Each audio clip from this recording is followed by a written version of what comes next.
Joseph Edward Duncan III was born on February 25, 1963 at Fort Bragg Military Base in Fayetteville, North Carolina. He was the fourth of 5 children born to Joseph Duncan Jr. and Lillian May. He had 3 older sisters and 1 younger brother. His father was a career soldier in the United States Army, which would play a major factor in molding his childhood. Military families move constantly, and the Duncans were no different. Every year or two throughout Duncan's early life, the family packed up and relocated. For a child, the consequences of that kind of instability are significant. Any bonds or friendships that he seemingly built were uprooted shortly after forming. Every relocation meant starting over with new faces and surroundings just to be abandoned months later. For a boy who would later show signs of deep social dysfunction, the instability of those formative years may have compounded whatever was already developing inside him. When he was approximately 12 years old, his father retired from the army, and the family settled permanently for the first time in Tacoma, Washington. This was the city where Duncan would spend his teenage years, and where the trajectory of his life would take its first violent turns. He enrolled at Lakes High School, a public school in the Lakewood area south of Tacoma, but he never graduated. Even after the moving had stopped, the family was still not stable. Duncan's mother, Lillian, was described by those who knew her as a domineering woman.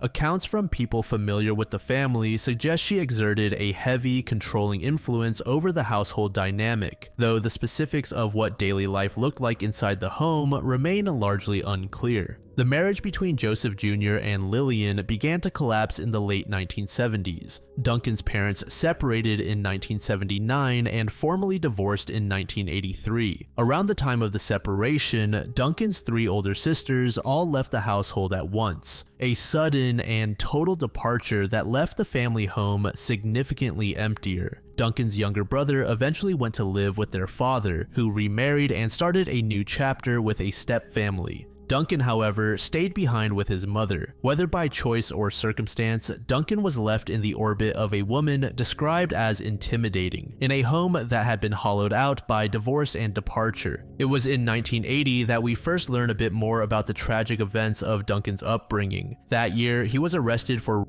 a boy. During questioning, he stated that he too was abused during his childhood. He would repeat this claim at various points throughout his life, including on a personal blog called The Fifth Nail. There, he wrote about his experiences as a registered offender and stated that he had been victimized as a young boy. During later psychiatric evaluations and conversations with mental health professionals, he elaborated on these claims, telling investigators that he had been shown sadistic photographs of individuals ranging in age being tortured during his youth. He told a psychiatrist that those images stayed with him and that he had thought about them when he committed his first violent crime. However, Duncan's claims of childhood abuse were never verified, and his younger brother directly disputed them. Given Duncan's well-documented history of deception and manipulation, it is impossible to know with certainty whether these claims were genuine or calculated attempts to generate sympathy and provide a justification for his behavior.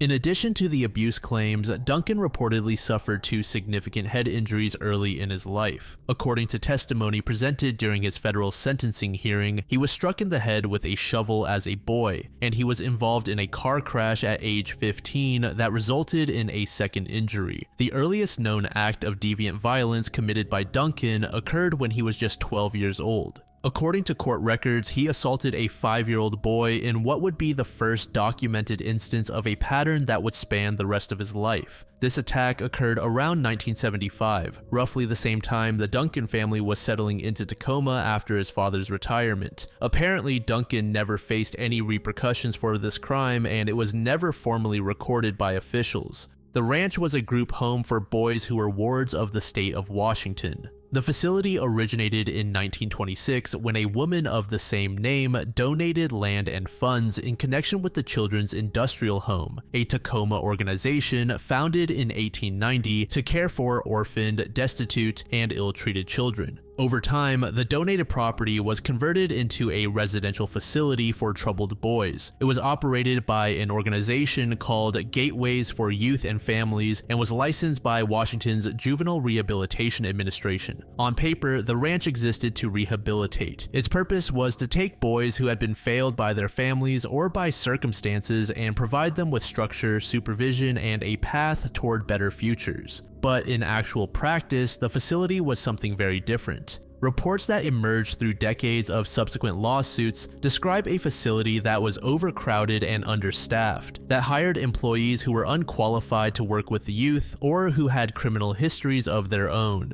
This ultimately fostered an environment where deviant abuse by both staff members and other residents went unreported and unaddressed. The ranch was eventually shut down in the early 2000s. As of October 2020, it was one of 14 Washington state group homes and juvenile facilities with active abuse claims, with a combined total of 30 active claims and 20 lawsuits. Settlements for former ranch residents have included approximately $1 million for 3 plaintiffs and a $150,000 individual settlement in September 2024. Additionally, the ranch was part of a much larger pattern. The OK Boys Ranch in Olympia, located about 30 miles from Tacoma, which closed in 1994, eventually paid over $22 million to 51 men who had been abused there. Another facility, named the Kiwanis Vocational Home, distributed more than $5 million in settlements, with dozens more cases still pending. This was the environment into which a 15-year-old who had just assaulted a child at gunpoint had been placed.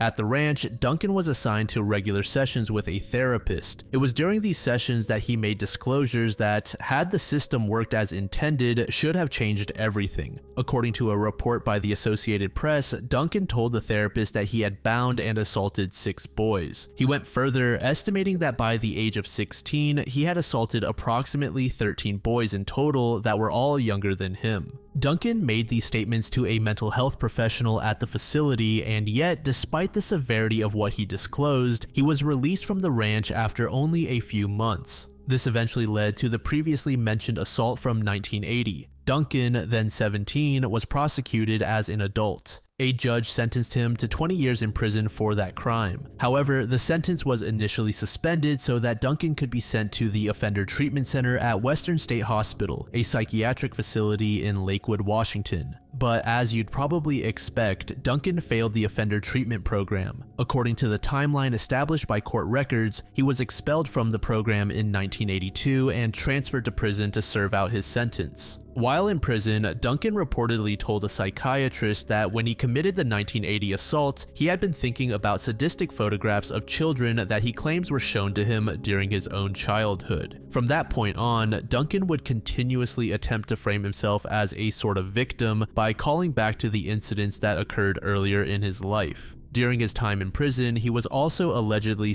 assaulted by multiple inmates. He told investigators that this experience intensified his rage and that he began plotting revenge against society by studying kidnapping and murder. He would remain in prison until his release in 1994 at the age of 31. Officials believed that Duncan had been sufficiently punished for his crimes and perhaps even reformed. All the while, he continued to leave a paper trail of psychiatric evaluations that indicated otherwise. What followed over the next 3 years would prove that the release was a fatal mistake. During his parole period, Duncan would go on to murder at least 3 children, crimes that would remain unsolved for nearly a decade. After his release, Duncan settled in the Seattle area. As a convicted offender, he was subject to several conditions, which included regular check-ins with a parole officer, restrictions on his movement and associations, and registration as an offender. For a time, he lived in various locations within Seattle, moving between residences without attracting significant attention from the authorities monitoring him.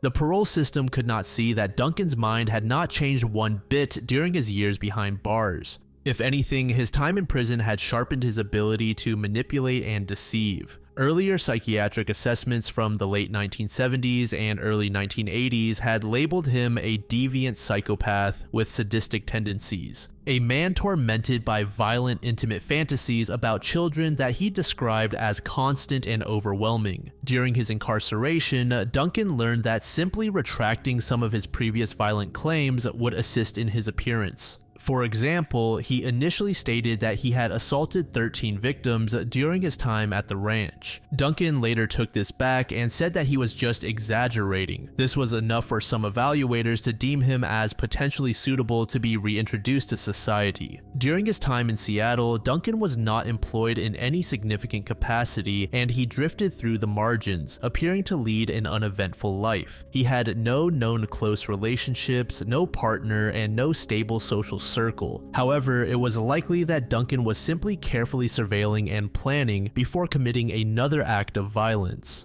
Fast forward to July 6, 1996 at the Crest Motel on Aurora Avenue North, a stretch of road often associated with heavy crime. Two young half-sisters were about to vanish from the face of the earth. 11-year-old Sammy Jo White and 9-year-old Carmen Cubius were staying at the motel with their family. Their mother, Margaret Delaney, had left the children in the care of their 15-year-old brother while she went out to pick up a change of clothes and get money from a friend for groceries. At some point shortly before 11 p.m., the two girls left the motel on their own. According to some accounts, they were heading to a nearby fast food restaurant to try to get some food. Other accounts suggest they were sent to get cigarettes for their older brother. Either way, two little girls were walking the crime-ridden streets of Aurora Avenue in the dark. Unsurprisingly, they never returned back. When the girls failed to show up, their family reported them missing. Seattle police launched an investigation, but in the early stages, authorities were unsure whether the girls had run away on their own or had been the victims of foul play. Aurora Avenue was a chaotic environment, and the family's transient lifestyle made the investigation more difficult. There were no witnesses, no surveillance cameras, and a trail that went cold almost immediately.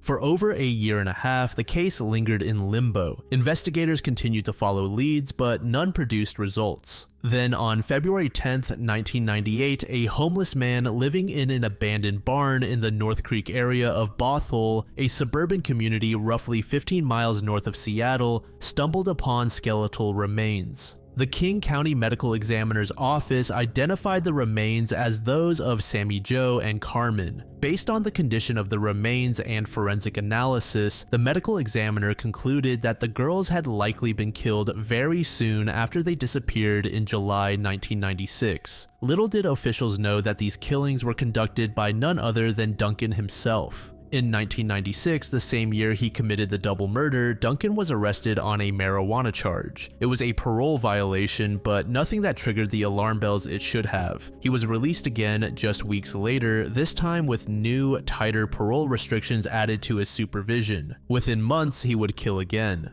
By early 1997, he had drifted from Washington state down to Southern California. The details of his movements during this period are not fully documented, but what is known is that by the spring of 1997, he was in the Riverside County area, more than 1,000 miles from Seattle. On the afternoon of April 4th, 1997, 10-year-old Anthony Michael Martinez was playing in a neighbor's front yard in Beaumont with his younger brother Marcos and several friends. Then a stranger appeared. A man in a white car approached the group of boys and asked them for help finding a lost cat, offering each boy $1 for their assistance. Some of the boys went along with it for a time, looking around the area. When they eventually approached the car to collect the promised money, the situation turned violent in an instant. Duncan first tried to grab Anthony's younger brother Marcos, but the boy managed to free himself and pull away. When Anthony stepped in, likely trying to protect his little brother, Duncan seized him instead. He held a knife to the 10-year-old's head and forced him into the vehicle, then drove away.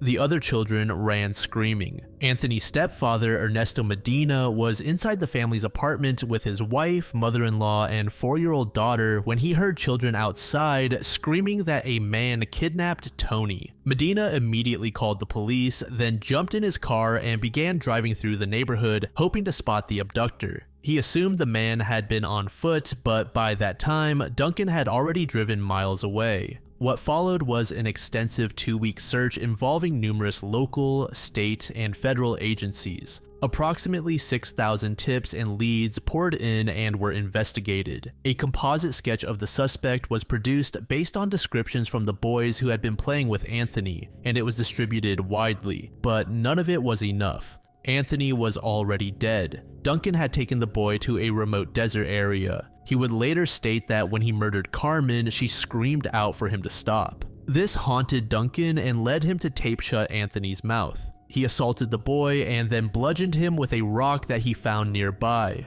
Duncan later told the FBI he was not certain whether Anthony was still alive when he left him in the canyon, but he acknowledged that the wound was severe enough to be considered fatal. On April 19, 1997, 15 days after the abduction, a park ranger discovered Anthony's body among rocks in Purdue Canyon. The 10-year-old's body was found nude and partially decomposed, bound with duct tape. Investigators recovered a partial fingerprint from the roll of duct tape found near the body, but at the time, they could not match it to anyone in the system. Billboards pleading for information about Anthony's murder remained standing in Beaumont for years. Perhaps most chillingly, Duncan later offered his motive for killing Anthony. He described the murder as, quote, revenge against society for sending him back to jail on the marijuana parole violation earlier that year. In Duncan's twisted reasoning, the system had wronged him by enforcing his parole conditions, and an innocent 10-year-old boy paid the price for that grievance. Later, in 1997, Duncan was arrested once again, this time in Missouri, for violating the terms of his parole. The specific nature of the violation is not fully detailed in public records, but it was enough to revoke his parole and send him back to prison. He had been free for roughly 3 years, and during that window, he had murdered at least 3 children. None of those crimes were known to authorities at the time of his reincarceration. Duncan served the remainder of his original sentence and was released from prison again on July 14, 2000, with time credited for good behavior. Before his release, the state of Washington's End of Sentence Review Committee evaluated whether Duncan should be civilly committed as a violent predator. This designation would have kept him confined indefinitely in a treatment facility on McNeil Island. A state psychologist conducted the evaluation and concluded that Duncan did not meet the threshold for commitment. The psychologist's reasoning, as reported by the Seattle Times, was that Duncan had successfully retracted many of his earlier, more alarming confessions about assaulting 13 boys at the ranch. Additionally, it was argued that the committee was working primarily from an outdated single 20-year-old crime, referring to his assault on a boy back in 1980. Committee chairwoman Victoria Roberts noted that the old conviction alone was insufficient to prove he was a violent predator. This decision stands as one of the most catastrophic failures in the entire Duncan saga. Simply walking back on his confessions to present a calm and cooperative exterior was enough for officials to let him go. Duncan walked out of prison in the summer of 2000 and moved to Fargo, North Dakota, where he would live for the next several years before embarking on the crime spree that culminated in the annihilation of the Groene family in 2005. By the spring of 2005, Duncan was a 42-year-old man. On July 3, 2004, he had assaulted a 6-year-old boy at a playground in Detroit Lakes, Minnesota, and attempted to do the same to the boy's friend. When that charge caught up with him in March 2005, a Becker County judge set bail at $15,000. A Fargo businessman who had become acquainted with Duncan helped him post it. Duncan appeared in court on April 5, 2005, and was released into the community on bond while awaiting trial for molestation. Duncan had no intention of standing trial. Almost immediately after posting bail, he began making preparations for something far worse than anything he had done before. He stopped at a Walmart and purchased night vision goggles and a video camcorder. On April 15th, he rented a red 2005 Jeep Grand Cherokee, which he used to begin traveling west. On April 27th, while passing through Newton County, Missouri, he stole a set of license plates from another vehicle and attached them to the Jeep to disguise it. By May 4th, the rental company reported the Jeep as stolen when Duncan failed to return it. On June 1st, a federal warrant was issued for his arrest for unlawful flight to avoid prosecution. But by then, Duncan was already hundreds of miles away, moving westward along Interstate 90. As Duncan drove through the Idaho Panhandle along I-90, he passed through the Wolf Lodge Bay area, a rural stretch of wooded land and scattered homes. Along that corridor sat the home of the Groene family. 40-year-old Brenda lived there with her boyfriend, 37-year-old Mark McKenzie, and her 3 children, 13-year-old Slade, 9-year-old Dylan, and 8-year-old Shasta. At some point as he drove past, Duncan spotted Dylan and Shasta playing outside in their swimsuits in the yard adjacent to the freeway. That single fleeting glimpse was enough. Duncan pulled off the road and began conducting surveillance of the home. Over the following days, he returned to the neighborhood repeatedly, watching the family from a concealed vantage point. At night, he used the night vision goggles he had purchased at Walmart to observe the home and its occupants, studying their routines, schedules, and layout of the property. According to later police investigation, Duncan stalked the family for several days before he acted. On May 15th, the family spent the day running errands before returning home for a barbecue that extended into the evening hours. Earlier that day, Slade had been hired by a neighbor to mow the grass along his driveway. The neighbor did not have enough money to pay Slade on the spot, but promised he would stop by the house the following morning to settle the fee. Sometime during the night of May 15th or the early morning hours of May 16th, Duncan made his move. Armed with a 12-gauge shotgun and wearing black gloves, he entered the Groene's home.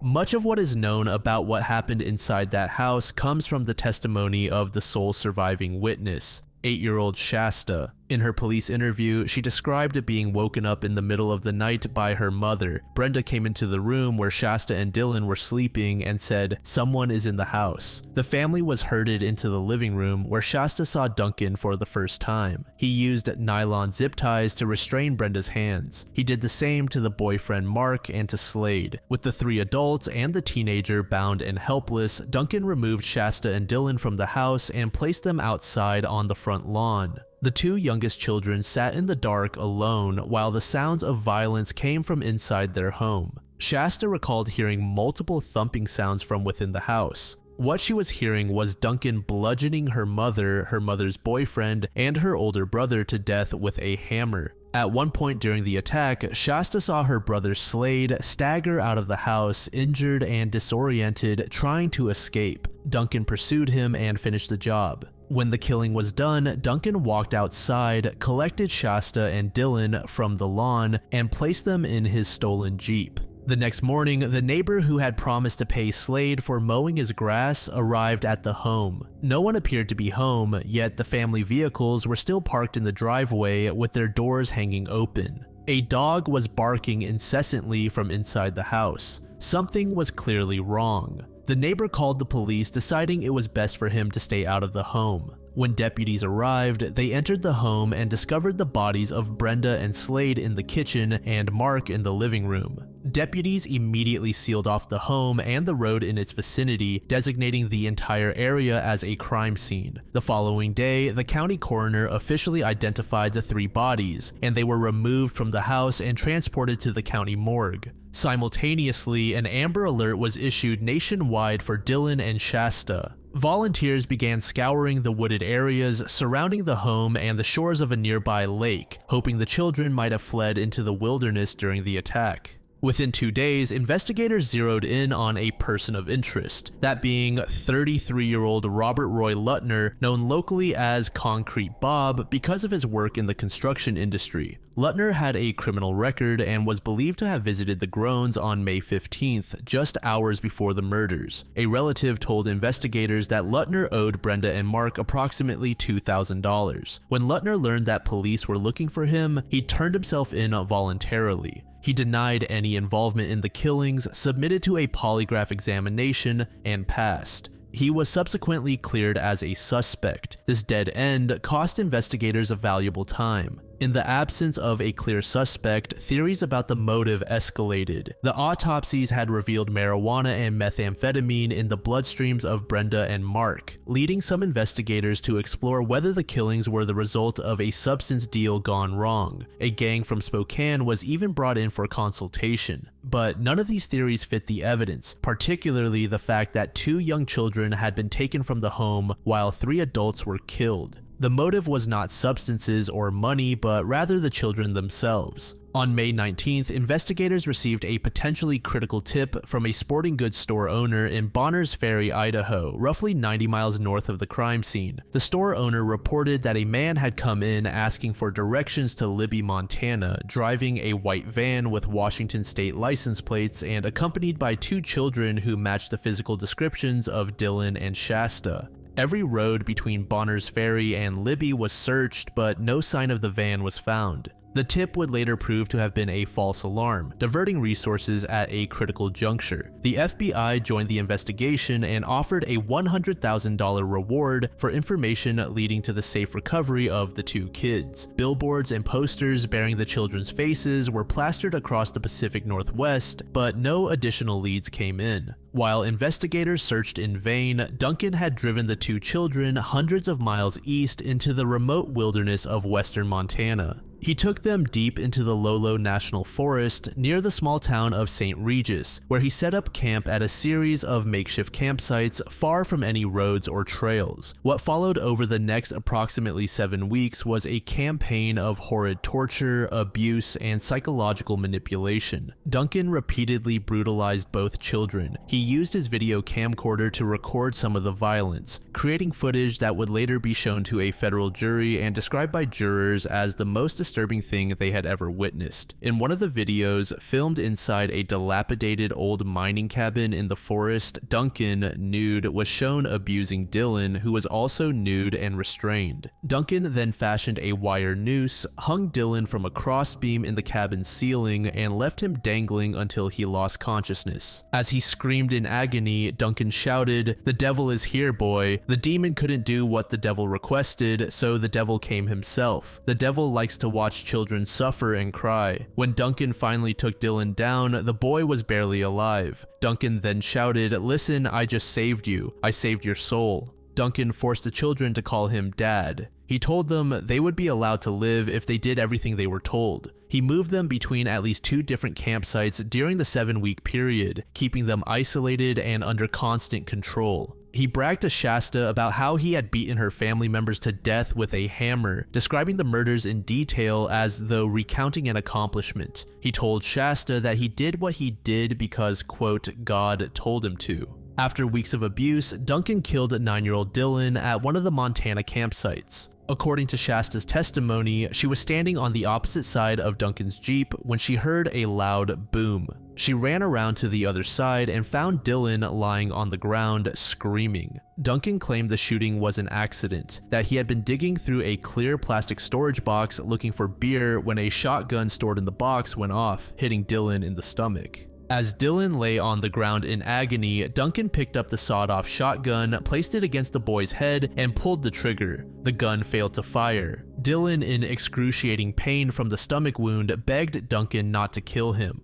Duncan reloaded the weapon and pulled the trigger again, killing the boy instantly. Duncan then began crying and told Shasta that he had only killed Dylan to put him out of his misery. He subsequently burned Dylan's body at the campsite in an attempt to destroy evidence. In the days following Dylan's murder, Duncan turned his attention to Shasta. He gave the 8-year-old a choice. She could be killed by strangulation or with a gun. Shasta chose strangulation. Duncan wrapped a rope around her neck and began pulling it tight. As Shasta started to suffocate, she managed to summon enough breath to call out to Duncan using his nickname, Jet. The sound of his name seemed to snap something in Duncan, and he immediately stopped. He then asked Shasta if she would like to meet his mother. Shasta, desperately clinging to life, said yes. From that point forward, Shasta made a calculated decision that almost certainly saved her life. Despite being 8 years old and having endured 7 weeks of unimaginable abuse, she began to flip the script, effectively manipulating Duncan. She said she trusted him entirely and talked him into taking her back to the lake near her family's home so she could show him where she went to school.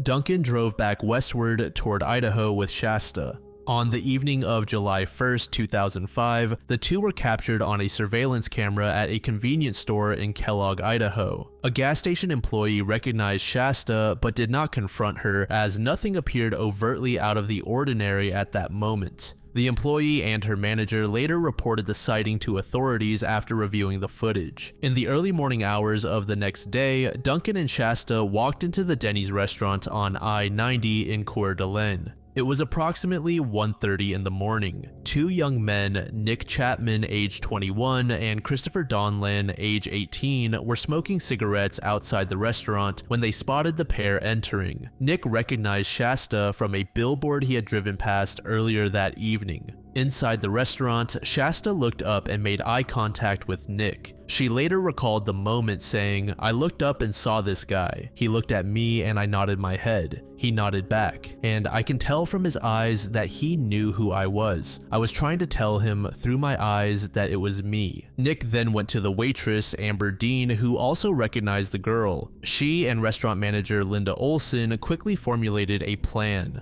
Olson made the first call to the police at approximately 1:51 a.m. while Amber kept Duncan and Shasta occupied, stalling for time. The employees and the two customers positioned themselves to prevent Duncan from leaving the restaurant before the police arrived. As officials neared, they turned off their lights, drew their weapons, and entered the restaurant. At one point, Duncan had placed Shasta in the restroom and returned to his seat. When officers approached him, he was arrested without incident. Shasta initially gave police a fake name, a sign of just how much fear Duncan had instilled in her, but after a brief moment, Duncan himself told her it was okay to reveal her real identity. She broke down crying and gave her real name. Shasta was transported to a medical center for treatment. Physically, she was deemed to be in relatively good health given the circumstances. Psychologically, the damage was immeasurable. The FBI later divided the $100,000 reward equally among the four people who made the rescue possible, awarding each of them $25,000 at a ceremony in September 2005. Using information provided by Shasta, investigators were able to narrow down a search area for her brother Dylan.